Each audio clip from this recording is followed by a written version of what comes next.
Dr Klaus Köhnlein, les décès par coronavirus dus à la tentative humaine de bien faire. Selon les médias, les décès dus à une infection au Covid-19 se comptent par milliers, en particulier en Italie. Dans une conversation avec la journaliste Margarita Bitwiski de RT Deutsch, le médecin allemand Klaus Köhnlein de Kiel a examiné ces décès avec un regard certes intéressant, mais aussi tragique. Le Dr Köhnlein fait référence à un rapport scientifique publié dans la revue médicale The Lancet. Il y est décrit l'évolution de la maladie et le traitement médical d'un patient de 50 ans atteint du coronavirus. Selon ce rapport détaillé, les symptômes liés au coronavirus ont été traités avec un cocktail composé d'une dose maximale de cortisone, d'antibiotiques très puissants, ainsi que de l'interféron et de 2 agents provenant de la thérapie contre le sida, qui tous les 3 inhibent ou bloquent les réactions du système immunitaire.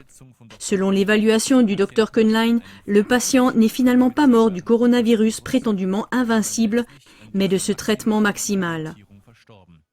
Pour ainsi dire, une faute professionnelle médicale.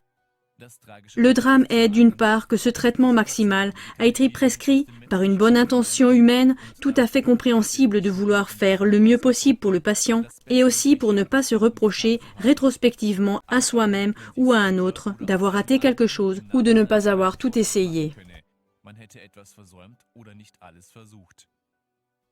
D'autre part, comme cette proposition de traitement est publiée dans la revue médicale The Lancet, qui fait force de loi dans les milieux médicaux, ce type de faute médicale aux conséquences fatales ne restera probablement pas un cas isolé, selon le Dr Köhnlein. En raison de la tentation humaine de devoir faire le maximum pour le patient en étant irréprochable, beaucoup d'autres personnes peuvent être victimes de ce même schéma de traitement décrit par The Lancet, et non du coronavirus apparemment invincible et dangereux. Le Dr Köhnlein juge également excessives les réactions des politiciens et des autorités qu'il estime lui-même comparables à la surmédicamentation pratiquée par des médecins. Par crainte d'être accusés de présumée négligence et de perdre leur position, des mesures maximales sont prises. Mais vous pouvez maintenant voir par vous-même l'extrait de 3 minutes de l'interview du Dr Köhnlein.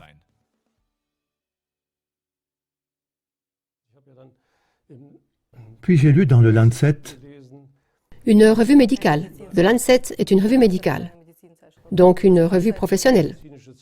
c'est le journal médical de référence. Ce qui est dit fait force de loi, pour ainsi dire. Et je suis tombé sur le cas d'un patient de 50 ans qui souffrait du Covid-19. Le patient a commencé par tousser, avoir des frissons, de la fièvre, de l'épuisement et de la difficulté à respirer. Le traitement a été effectué avec une forte dose de cortisone, 600 mg de cortisone, de la moxifloxacine, qui est un antibiotique très puissant du groupe des inhibiteurs de l'ADN gyrase. En outre, du liponavir et du ritonavir.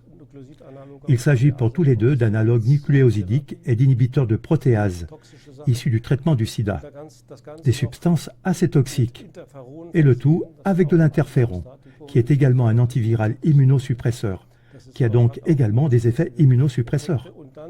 Et enfin, un autre antibiotique à large spectre a été ajouté en plus. Et cela a entraîné la mort du patient. Un patient de 50 ans. Donc pas le groupe à risque, pas du tout. Non. C'est-à-dire que sur le système immunitaire de cet homme, ce traitement a... De mon point de vue, ce traitement est une faute professionnelle et a tué le patient. Pourquoi a-t-on fait cela? Probablement par peur. Comme il avait des difficultés respiratoires, on lui a donné de la cortisone. Après la cortisone, on se sent mieux dans l'immédiat, car la réponse inflammatoire est ralentie. La cortisone est un tueur de lymphocytes. Tout dégonfle, les lymphocytes sont détruits, mais c'est en même temps la réaction de défense que vous arrêtez. La fièvre est tombée, le patient se sent temporairement mieux, il respire un peu mieux, mais cela pourrait être mortel, comme vous pouvez le voir dans ce cas. Cela signifie-t-il que c'est maintenant le schéma de traitement en Italie? Je le crains. Je ne suis pas en Italie et je ne peux pas consulter les dossiers médicaux, mais si quelque chose comme ça se trouve dans le Lancet, Comme un parfait exemple. comme parfait exemple, même si cela s'est avéré défavorable, je soupçonne que les médecins procèdent selon le même schéma là-bas. Et c'est là le véritable danger qui menace maintenant. Que les médecins procèdent selon ce schéma ou selon de tels schémas et que cela crée, pour ainsi dire, une mortalité plus élevée par le biais de la thérapie, et dans l'immédiat, tout cela apparaît beaucoup plus menaçant. Aussi du point de vue juridique, ils sont toujours du côté de la sécurité. S'ils font tout et que le patient meurt ensuite, ils n'ont pas fait d'erreur. Par contre, s'ils n'ont rien fait et que le patient meurt ensuite, alors ils ont un problème. C'est-à-dire si vous faites une surdose. D'ailleurs, les politiciens sont dans la même situation. C'est pourquoi ils agissent de manière si excessive, parce qu'ils perdent très vite leur poste quand ils n'en ont pas fait assez.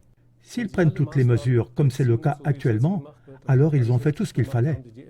Ils auront réussi à contenir l'épidémie qui n'a jamais existé, et personne ne pourra les faire quitter leur poste. An ihren Stuhl.